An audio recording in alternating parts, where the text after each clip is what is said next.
the controversial twins who own all the Bitcoin. Facebook's beginnings have been fairly well chronicled. Tyler and Cameron Winklevoss asked Mark Zuckerberg for assistance with their new social network concept. Instead, he quietly began developing his own social network, and they later filed a lawsuit against him for stealing their idea. Years later, the court dispute would serve as the basis for a Hollywood film. Have you ever considered what transpired next, though? Facebook presented the Winklevoss twins with a $65 million settlement. Although their attorneys persuaded them to accept it, they preferred payment in Facebook stock. The Winklevi shares increased in value to $500 million after Facebook's initial public offering. The choice to receive payment in the form of stock rather than cash worked out to be a very wise choice. The issue was that going up against Zuckerberg in such a prominent way had damaged their credibility. In the Facebook movie and the media, they were now seen as a little joke.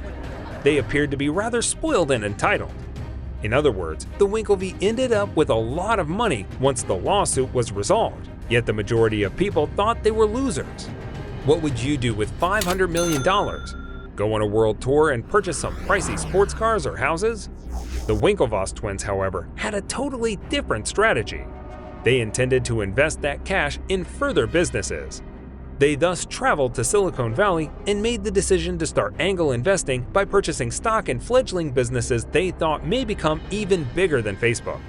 However, when the Winklevi found a company to invest in that they liked the look of, they would make an offer, but their offer would always be rejected. This led to something very interesting starting to happen. Many founders in Silicon Valley at the time saw their ultimate goal of selling their company to Facebook, or at the very least collaborating with them. It was well known that Mark Zuckerberg would never invest in a company where the Winklevoss twins were involved. Their resources and presence had consequently turned toxic. They visited Ibiza. The Winklevoss twins were trying to divert themselves one night in Ibiza when someone yelled, "Hey, are you the Winklevi?" to them. He identified himself as David Azar and claimed he had something important to tell them. David was enthusiastically describing Bitcoin to the Winklevoss twins while they were standing on a beach in Ibiza. He informed them that Satoshi Nakamoto was the person who invented the new virtual peer-to-peer currency. He was looking for investors for a business called BitInstant that made it simple for individuals to purchase Bitcoin. In essence, consumers paid the business with regular fiat cash, and BitInstant sent them Bitcoin in exchange for a tiny commission. The twins, who had studied economics at Harvard, immediately recognized that Bitcoin had promised not only as a medium of exchange, but also as a store of value, or digital gold. The Winklevoss twins understood that while Bitcoin shared many of the same characteristics as gold, it was actually far superior in many areas, such as its ease of fractionalization and ease of transfer.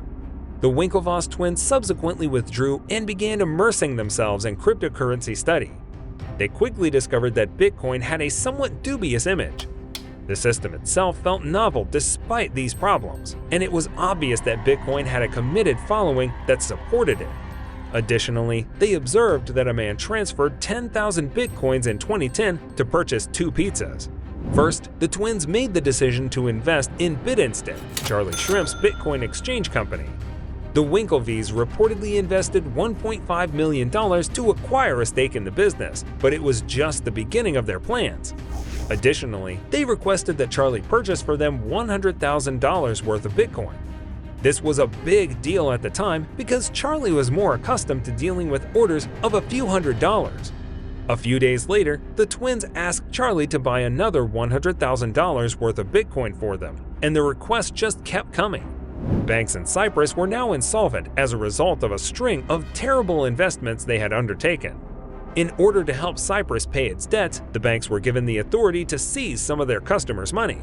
People believed that required a form of value storage that was beyond the reach of governments. The price of Bitcoin started to soar after the Cyprus event, and then it simply continued rising. The twins countered that for Bitcoin to gain more mainstream acceptance, it needed to embrace some regulation. They were considered as outsiders who didn't share their vision and would sue everyone they didn't agree with by many early Bitcoin adopters who disagreed with them. Because more people wanted to purchase Bitcoin as its popularity expanded, Charlie's business, BitInstant, was rapidly expanding.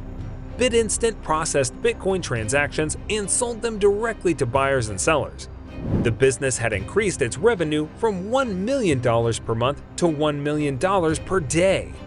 And according to Charlie's estimation, BitInstant was handling about 35% of all Bitcoin transactions at the time. Charlie was shirking his CEO responsibilities since the fame and money had somewhat gotten to his head. Winklevi understood that the business would be in trouble if Charlie didn't quickly bring things under control. Over the following few months, hostilities between Charlie and the Winklevis significantly worsened. A virtual black market similar to an underground Amazon, Silk Road sold everything from illegal drugs to weapons. The owner was discovered, taken into custody, and given a life sentence. Bitcoin's perceived validity had suffered as a result of its close association with this illegal market. But then, a new issue emerged. The twins' investment in Charlie's business, BitInstant, also abruptly came to an end. It turned out that BitInstant had lost its license following the Silk Road drama, which designated the business as a legitimate money transmitter. Charlie was left with no choice but to abruptly close the business completely. One particularly active user on BitInstant had purchased over $1 million worth of Bitcoin over a period of time. Charlie was aware that there was a good chance the money would end up on the Silk Road. He was supposed to be keeping an eye out for the suspicious activity, but instead, he engaged in some illegal business. He was at an airport in January 2014, going about his business when he learned he was being arrested. Charlie was consequently accused of conspiracy to launder money, ignoring reports of suspicious activity, and running an unauthorized money transmitter. Charlie entered a guilty plea and received a significantly lighter term than anticipated, 2 years in prison. He was sued by the Winklevis after being released from prison on the grounds that he owed them money. The primary Bitcoin exchange, Mt. Gox, entirely failed 2 weeks following Charlie's arrest as hackers stole 800,000 Bitcoins from users' accounts. The Winklevi understood that Bitcoin needs a fresh batch of business owners and organizations to make cryptocurrency purchases safer for consumers. Winklevi's efforts to promote Bitcoin's widespread acceptance were beginning to bear fruit. They literally assert that they have never sold a single Bitcoin. Keep in mind that they control about 1% of the total supply. The first billionaires in the world to be associated with Bitcoin are Cameron and Tyler Winklevoss. Later, the twins ventured into further blockchain-related projects. The idea of having web services and applications controlled and governed by users rather than businesses like Google and Facebook also appears to be a big priority for them. As a result, some have questioned whether they are still looking to get Zuckerberg's attention. If you enjoyed this video, don't forget to subscribe to the channel and give this video a like. Thanks for watching. See you in the next video.